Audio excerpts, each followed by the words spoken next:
Hey, it's Heya, and welcome back to another episode of Between the Cups. Today, we're joined by a special guest who is originally from Italy and now is located in Japan. Ladies and gentlemen, this is Zales. Hi. And would you like to share a little bit about yourself before we begin the interview here? Okay, sure. So I don't have much to say except I don't know, I'm a gay non-binary person that realized their gayness pretty late in the game, I think, if I compare to other queer people now. And I think I got to live a great life right now. Like it wasn't the best during my journey, but right now I live in Japan. I have a job that I love. I have a partner that I love. So I think life things does get better. Just wanted to put it out there.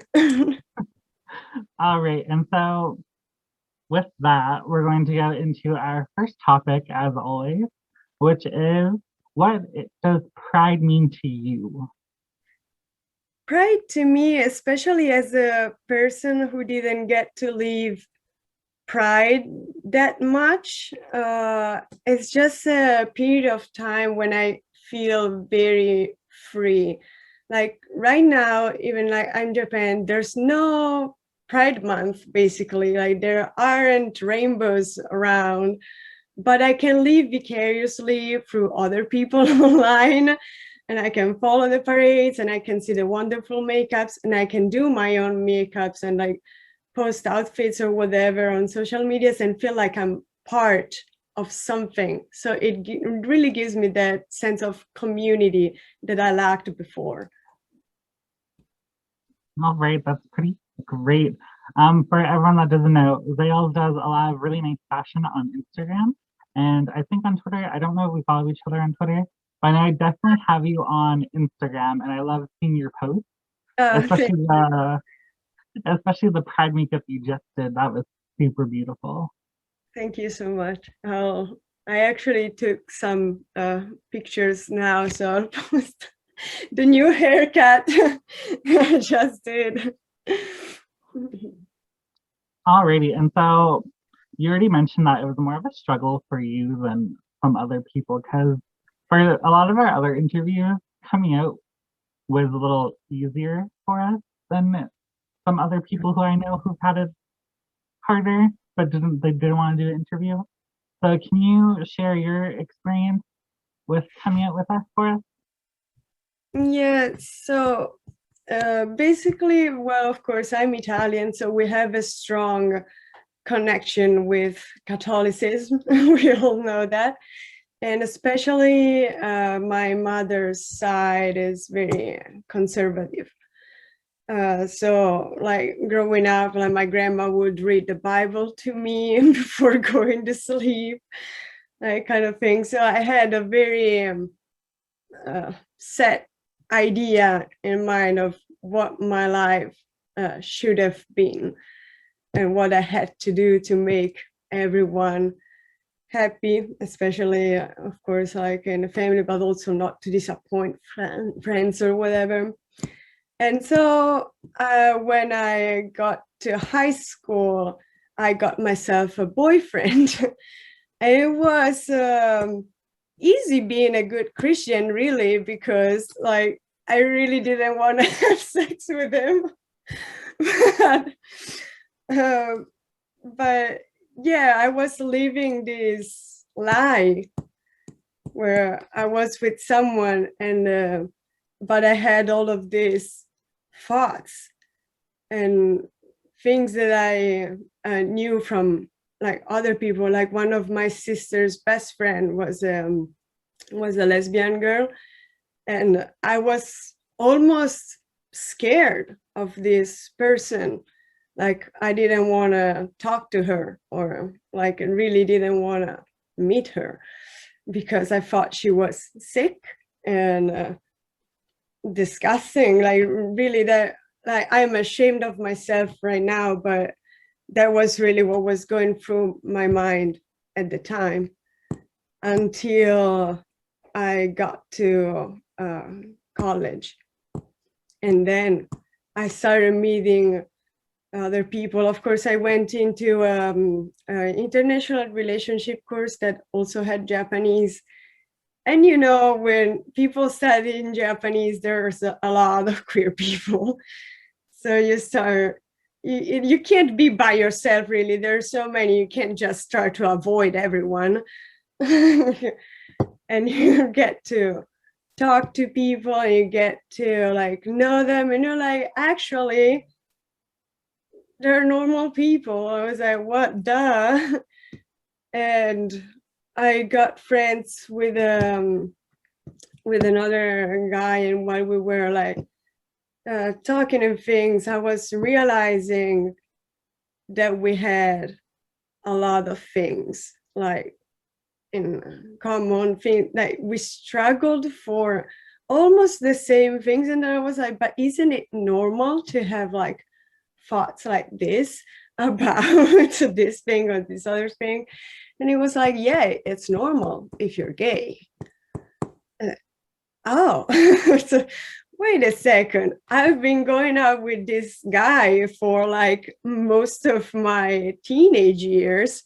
What do you mean I could be gay? And then have a very, very tough period of time where I was like self-reflecting, but also like coming to terms with I don't know, so many things that I thought were true about myself or my parents or other people in my life. And it just came on like, I don't know, like a wave. It just overwhelmed me for a little bit until I could like figure out. And I was like, okay, now I understand why I was doing this thing and that thing. And I actually met again my sister's best friend from high school. Yeah, I wanted to like apologize for being an asshole. And when she met me, she was actually like the sweetest person in the world. She was like, I kind of suspected it, but I didn't want to say anything. I was like, great, it's great that you knew and I didn't. But yeah, after I realized I had to break up with the boyfriend that actually came out as gay years later. So that was great. So, yeah, we were both in denial. It was cool. And the hardest part was coming out to my parents. And my sister really didn't care. I also have an adopted little brother. He also didn't mind. My parents were a little bit tough to talk to. And some people in my family, like my uncle, my aunt, whatever, they don't know yet.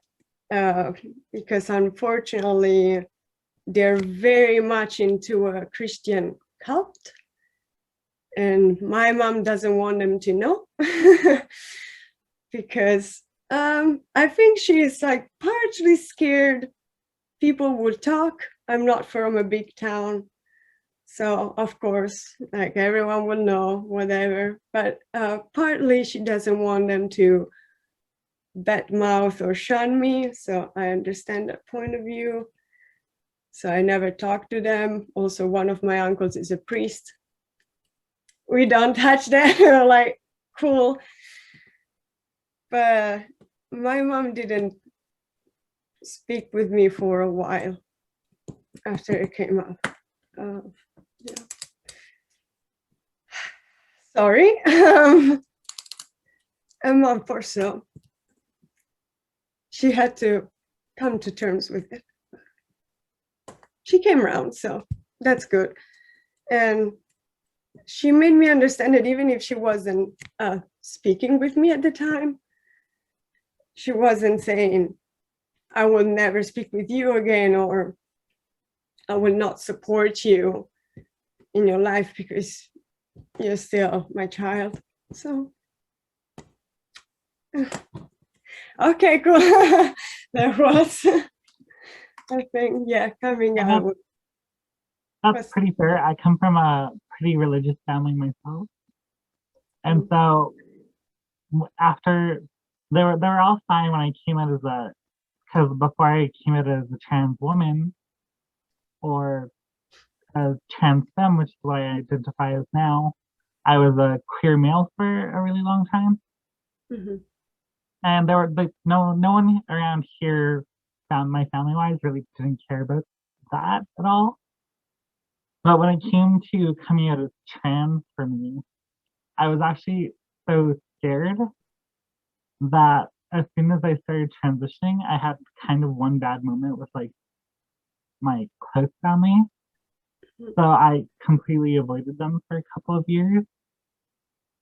And then for me, when it came to my only living grandparent, I was so afraid of what she would think of me that I completely avoided her to the point where now I can't see her at all. She passed away a couple years ago. And so that was so far, I think that was one of the hardest parts of my own transition. So I kind of feel you there. I also couldn't come out to my grandma, so I understand. She was already sick, and I didn't really have the heart to put this weight on her. Let's say it like this. But I wish I did, kind of. I wish she knew who I really was. It's okay.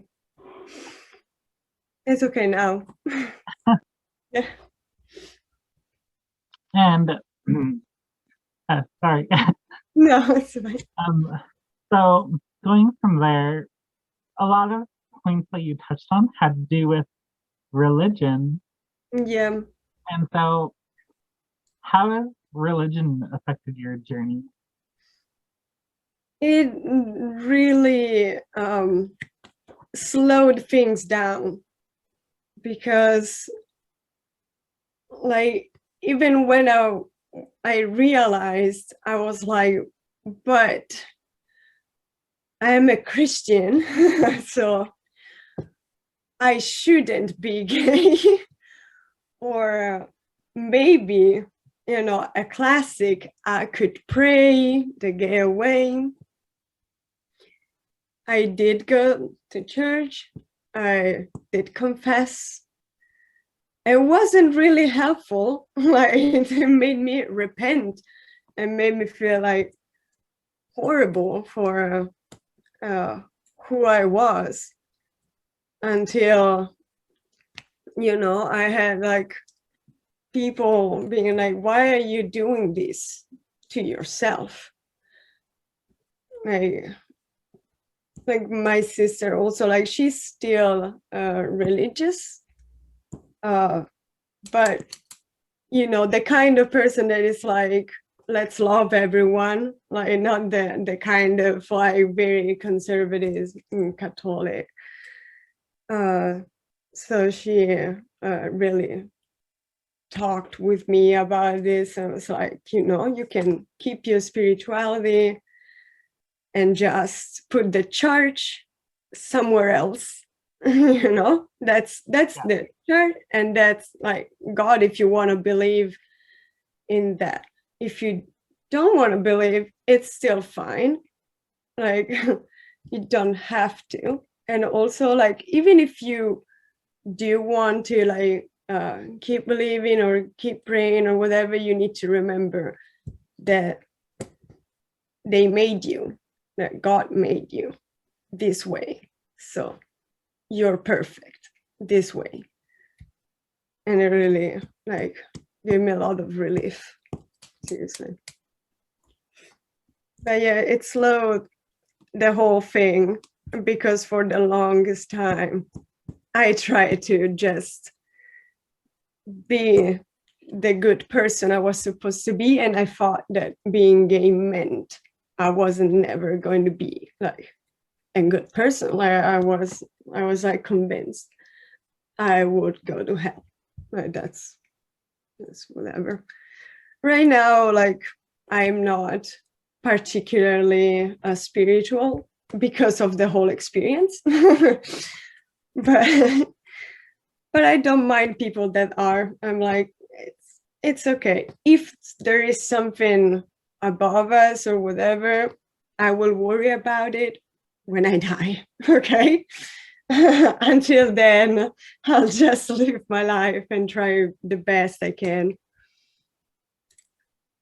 Exactly. And so listening to all of that and hearing it, it sounds like you had to struggle with yourself a lot with your own internalized homophobia. Yeah. And so do you want to share a little bit more or about that battle? Yeah. Also, like if you want a very let's say fun, not really, but fun anecdote about that. So during high school, I had a best friend. I went to an all girls high school. Let's put that onto to the note. Yeah.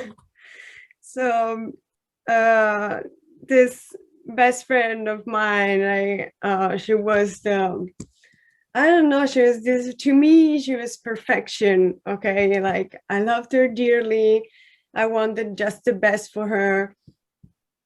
And at some point she found someone, okay, and she found a boyfriend that she loved or she cared about, whatever, and I was so jealous. Like I couldn't believe that she would dare going like to this dude. And so I wanted to prove to her that he didn't love her.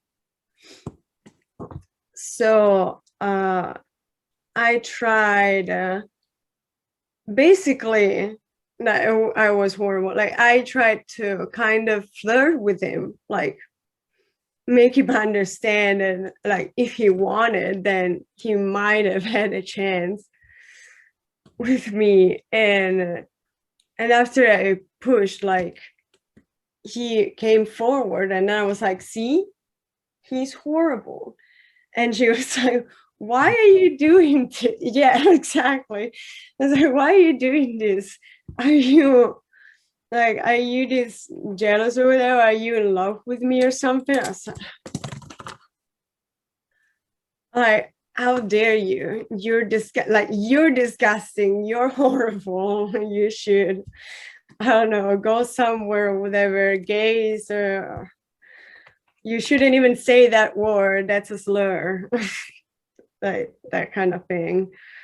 I was like I couldn't believe that she would say that. And then like when I realized years later, I was like, actually, yeah, I was. It was just that I didn't want to admit it.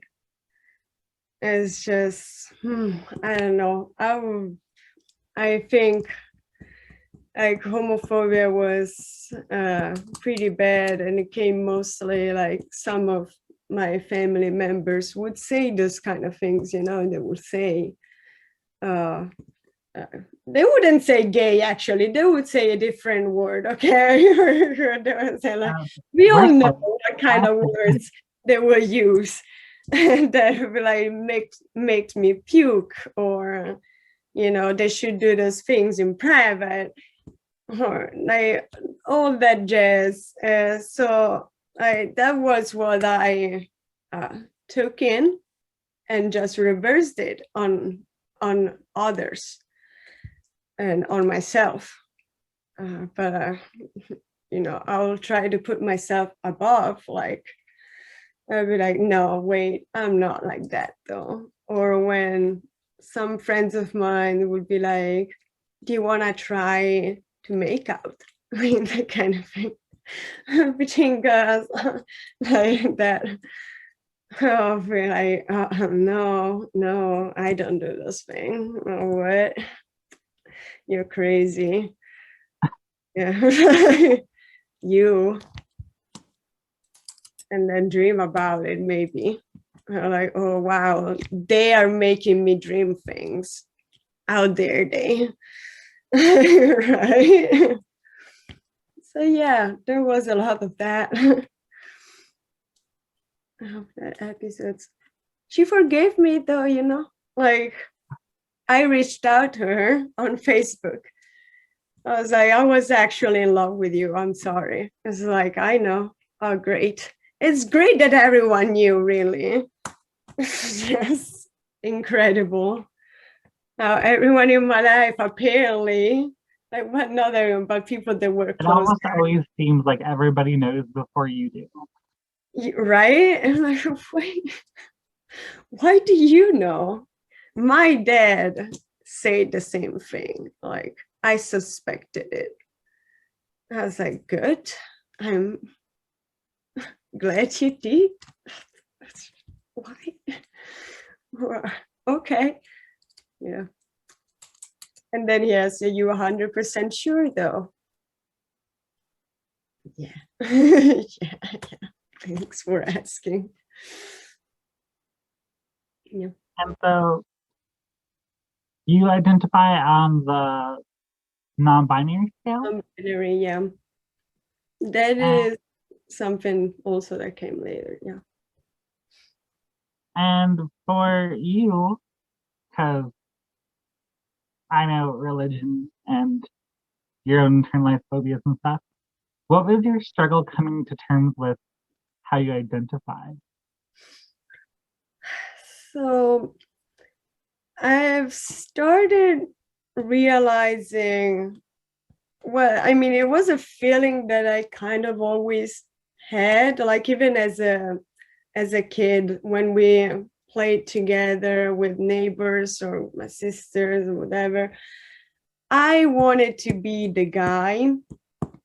I never wanted to play as a girl. Like I always created like a different male persona or this like pixie elf thing, the magical creatures, because they don't really have a gender.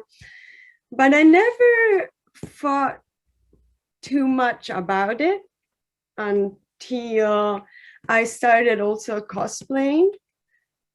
And, with cosplay, I finally could like dress as someone as a different gender without the reason. I didn't need like a reason to do it. I'm playing this character, so I'm gonna dress up this way. That's why I'm not dressing girly today. Like, okay. It was the gender euphoria that I felt was so good. Like, I was like, I feel so much better now. And I didn't fully understand it though. Like, I just thought it was because I could be like someone that was not me for a little while. So I would still continue to identify as a girl for a while. And then I went to a convention. And there were people I didn't know at a convention, but we were all in the same house because it was cheaper. So even if you didn't know each other, whatever, you will meet there, kind of thing. And there was, I was preparing myself for cosplay, and I would say it was Haikyuu character. Just put it out there. So people can understand how recent it was.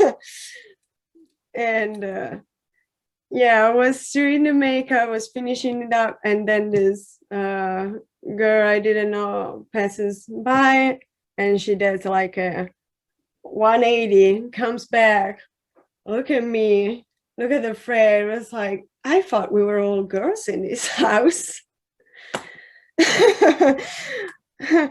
I was like, you know, I didn't really say anything because I didn't want her to hear my voice and find out immediately that I was not a cis male. And then she was kind of like coming in later that night, and she was like, oh, wait, pruning her hair all pretty. And like, so I don't think they introduced us like kind of flirty and things. I was like, I mean, I kind of like this, but I should probably tell you I'm not I'm not a guy. And in that moment, like when she thought I was a guy, I was like, man, I really like being this like person, but I wasn't sure if I was a trans guy at that point. Like I actually thought about it. I was like, oh my God, what if I'm not gay? But what if I'm actually a straight man? And then I had a whole new process going on. And there, what's kind of saved me was the internet, because in Italy, non-binary was not really known yet. So I was like looking up things. I was like, I do have this thing where I feel way better if I wear masculine clothes, if my hair is short, or like if I don't know, I find androgynous really, because I like elves. Like elves is going to be like a huge thing for me, like elves and unicorns. Everything that is non-gendered was like the aesthetic, and it is still now. So I was kind of looking up, and I stumbled upon, it was gender fluid really, the first word that I saw. And I was like, oh, maybe I'm more this thing, like where I can still like be girly sometimes, and then I can be masculine, and then it actually evolved to non-binary. I don't feel fully comfortable in completely feminine clothes unless it's a cosplay that I want to do. But if it's me in my everyday life, you probably won't catch me around wearing a skirt. I feel very, very uncomfortable with a skirt on. It's just, I feel like a guy who's wearing a dress, which, it's fine for some people, but it's not the thing for me. So yeah, I started searching. Religion at that point, I wasn't really into the religion thing anymore, so it was much easier. But my parents do not know. I think like, yeah, it's not, they won't understand. Like even cutting my hair like this, which is kind of a happy middle for me. Like I got the shade side and got the longer side, and I can like part it and have like a longer feeling to it, or just have it alone, or I can tie it back. So I can really have all of the styles. Even just cutting like this, my mom had things to say about it. So, and she's not going to stop me or whatever. She's like, but she would say, I liked it when you were like growing a little bit longer. I was like, I was growing it out so I could cut it like this. But it's okay. Like, it's just also that we don't really have the words for it. Like really, if you like, a lot of young people, they use non-binary as a term, and we can use they, them in English, or also in German, there is like a neutral, but in Italian, everything is gendered. You either have the feminine or the masculine. And there's really no gender neutral terms. Like everything, like pen is feminine. Like, okay, la penna, this is feminine, okay? Notebook is masculine. You cannot say it in different ways. So you would have to choose one word for it. Oh, that's Yeah. Yeah. So many non-binary people try to use round words, like always saying person in front of the thing. So person, na na na, is doing this, but person is actually a feminine word in Italian. So everything becomes feminine, but because you're saying person, you understand that maybe that person is not female. And some other people would just use masculine, because when you say us in Italian is masculine. So you're using it as a neutral term, but it's not. It's just very hard. So, that's okay. I will just go between the two depending on who I'm talking to, really, if I'm speaking in Italian. funny. I didn't know that. That's fascinating. Yeah. Yeah, androgyny is great. Like, of course, I had, especially in the beginning, I didn't know how to convey to people this thing that I was neither. Really, I'm not this, I'm not that, I'm just something else. And I thought I had to be completely androgynous all the time.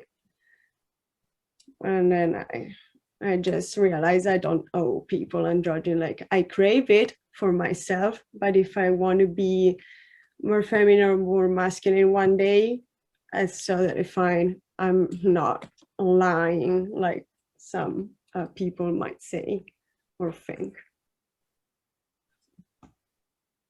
And that's true, because a lot of times it gets really itchy when you have to like present yourself in a certain way, or when Yeah. you think you have to present yourself in a certain way. Because I Mm. mean, for a really long time, I wouldn't even be able to leave my house if I wasn't looking completely female for a really long time. Yeah, right. Like, it's still who you are. It's just you don't have to show it to people. Can girls wear pants? Yes. Can guys wear skirts? Sure.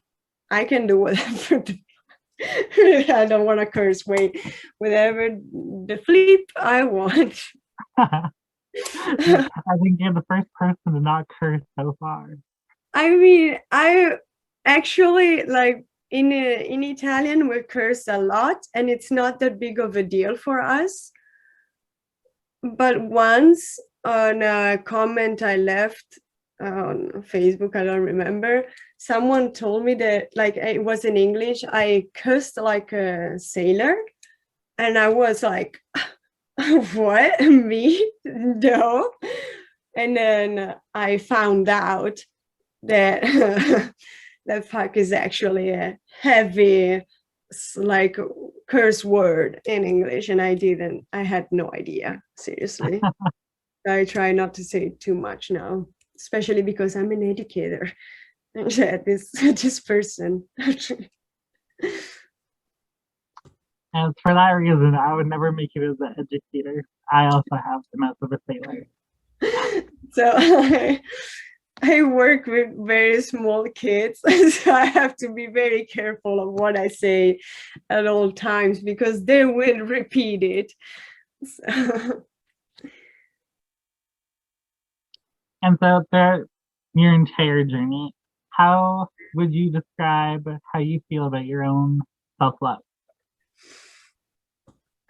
it has been a different battle, because when I was in high school, I wouldn't say I was huge, but I was on the heavier side. was chubby, let's say it like that. And then after that, I put myself through a diet, and then actually it might be also because of the gender dysphoria that I had at the time. I wanted to be as skinny as I could because I wanted like very small boobs and being a little bit chubbier, of course the boobs were also bigger. Luckily they got definitely smaller with me getting thinner, but I went on a downhill path from there because I got terrified of getting fat. Like from one day to another, I was like scared I could be like suddenly obese or whatever, like how that would ever happen, really. Especially because like my thighs, my butt is, you know, Mediterranean, so they're rounder, bigger than you know, the upper body. So I would want to hide that. And I thought if I got like skinnier, they would disappear. Spoiler alert, they don't. Like if that's your shape.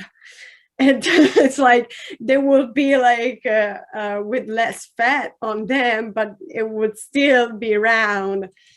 Unfortunately, like I say that because like I'm getting better with that. I had a very bad period of time. Was diagnosed with anorexia nervosa. Had to spend 2 months around in a eating rehabilitation center. Luckily, I didn't have to be tube fed. I would like freak out if I got to that point.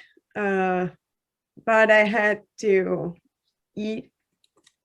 So it's fine. And now it's, I wouldn't say it's completely gone. Would lie if I say that. But it's steady. Like I got my up and downs, and I have a set of weight that it's still on the healthy range that I don't want to go over.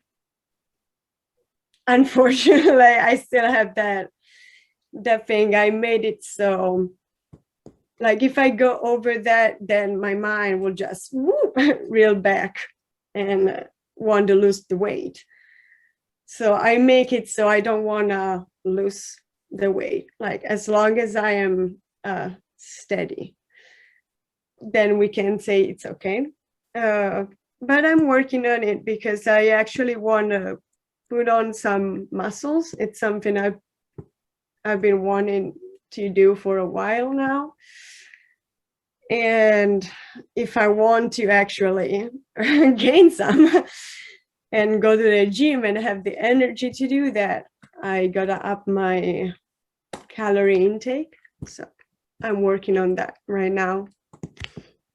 And luckily I have a partner that helps me and supports me with that. So I'm lucky, really. And that's one of those things that I think lots of people underestimate it, but when you have a really nice support group, it helps a lot with Yeah. things like that, and especially in the area of self-love, because you know, self-love, of course, is something that's individual between every person. Yeah, no, But that's very true. it's also mm, it can also be heavily influenced by who you have around you and the environment you keep. Yeah.